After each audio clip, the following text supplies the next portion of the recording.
এটা কী দিয়েছে মা আমাকে? কী খেতে দিয়েছে এটা? খুব মিষ্টি খেতে এটা। এটা তো খুব মিষ্টি খেতে দেখছি।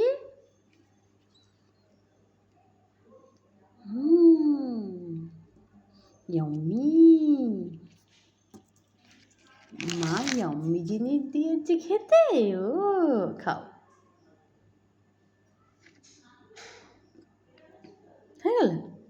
হয়ে গেলে খাওয়া।